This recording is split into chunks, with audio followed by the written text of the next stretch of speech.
WAOH is brought to you in part by Ohio's #1 trusted real estate team, The Young Team. Online at theyoungteam.com.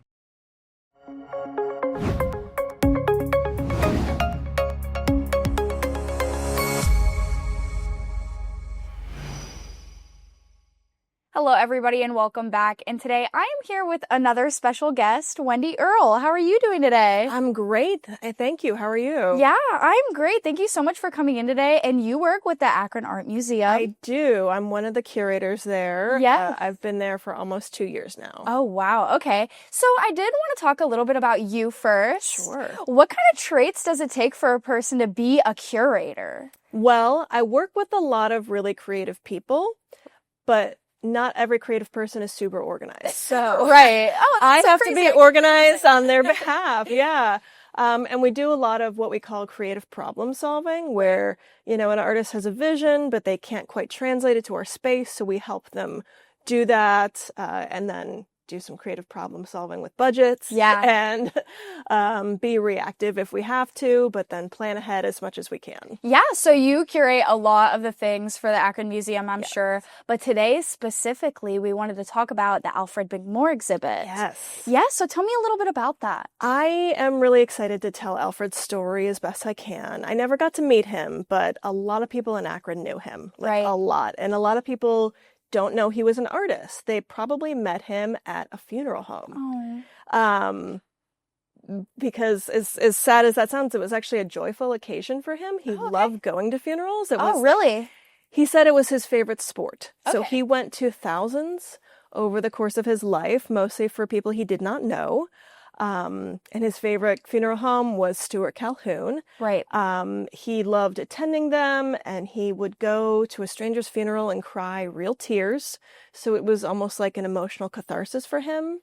But then it was a social time for him too, to meet a lot of people and to listen to the music and to just enjoy the atmosphere of a funeral. Yeah. And so when he did his other favorite thing, which was art, he drew a lot of funerals. And so we have these massive drawings of him recreating these funeral scenes.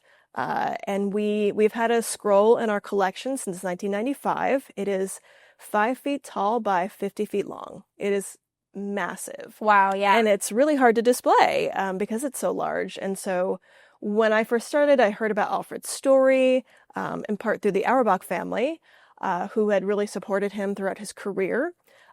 Chuck Auerbach and Chuck's son Dan went on to form the band The Black Keys. Right. And actually Alfred gave the band that name. Oh, yeah. wow. Who would have thought? He knew both Chuck and then Chuck's neighbor Jim Carney, who was a reporter for the Akron Beacon Journal.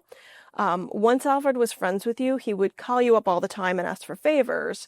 And if you didn't answer the phone, he would leave dozens upon dozens of voicemail messages, and he would get really frustrated, and he kept repeating this phrase, and he would say things like, "Don't be a black key.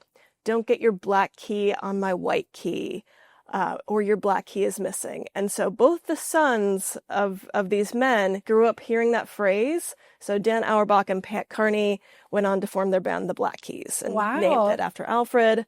They named their music publishing company McMoore McLest, which was a nickname he had for himself. Right. And that's so interesting. I mean, it is a little bit peculiar to think about, someone going to other people's funerals, and feeling that emotion and crying and then drawing it and bringing it to us. Now, I know it does tie into a little bit of Akron, the art exhibit. Yeah. Could you tell me a little bit how it does? Sure. So Alfred lived in Akron his whole life. Right. We wanted to tell his story for part of the bicentennial, to just celebrate these sort of unsung creative voices, which Alfred was definitely part of that group. And he was a person with schizophrenia. He also had a learning disability, and he got a lot of support by an organization in Akron called Community Support Services. So they're also, they lent a few artworks for the show, which is wonderful. And they're helping get the word out about the services they offer for people with mental illness, for the unhoused populations in our community. So we really feel like it's a celebration of this person and the huge artistic output he was able to create because he had support from his community, from Akron. Right. And how ironic is it a little bit to think that you guys are putting on, this beautiful celebration of all of his artwork, and the whole time he's just redepicting funerals, right? Yeah. But I think, there was a joy in it for Right. him. He certainly didn't fear death. Right. And actually tomorrow, September 25th, Right. will be his death day. Oh, okay. He passed away on September 25th, 2009. And so the fact that we can celebrate it a little bit, I think he really would have enjoyed that. Of course, especially being so tied into the whole attending funeral thing. Yeah. Would you know if he would have anything special for his memorial, considering that he was visiting so many funerals at the time? Like, did he have his own perfect funeral in mind? He did, yeah. He would sometimes lay on the floor and kind of practice it. He wanted there to be 1 million red roses, as he said. He Right. wanted an $85,000 casket. Oh, wow. I don't think he got quite that, but he still got a nice casket, a nice Right. funeral, and it was absolutely packed. It was completely full. I think there were over 300 people there. Yeah. A lot of them didn't really know Alfred other than he had gone to their relative's funeral, so they wanted to make sure that they went to his. So he was always calling up the funeral home and asking, is it going to be a big one? Oh, my God. And with Alfred's funeral, it was a big one. Yeah. And then a few months later, the Black Keys played a memorial concert for him and raised money for community support services. So we have some memorabilia from that concert in our exhibition. Wow, that's so beautiful. It's so amazing how, even after death, people are still able to inspire people. Yes. And keep, creativity going. I'm sure there was many artists, creative people driven at his funeral, and I'm sure he would have loved to got his funeral depicted as well. I think so. Yeah. I think he would have been really excited about it. And within the exhibition, we created a little funeral parlor with some antique furnishings, some lamps, which he loved to draw. We got some vintage things from the bomb shelter in Akron. And there's a little antique rotary phone that you can pick up and record a message. Because he recorded so many voicemails over his life, and so you can kind of maybe record something for Alfred to see if it makes Oh my gosh, that's so beautiful. See, these types of stories are always my favorite because I feel like there's so much tied into them. Like all of his life, he was going and doing these things, which eventually he ended up doing, even in his passing. Now, I did want to talk about some other events that you guys have going on at the Akron Museum. Always a lot going on. Of course. What do you guys have coming up? Well, we're one of the routes for the Akron Marathon, which will be exciting. We always get a lot of crowd for that. Yeah. And then over the holidays, people can come and see Alfred's exhibition along with some other really special projects we have going on right now. We have this amazing beaded textile show of the Haitian artist Merlin Constant.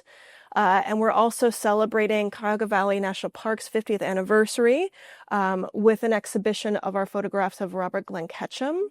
So we did a great partnership with the park and the Conservancy. Some of the park rangers even wrote the labels for the exhibition. Oh, that's so amazing. We actually had someone from the park and the Akron Marathon recently come on the show. Fantastic. So that's perfect that you guys tie into all of that. Yeah. We have a lot of community connections, and that's really important for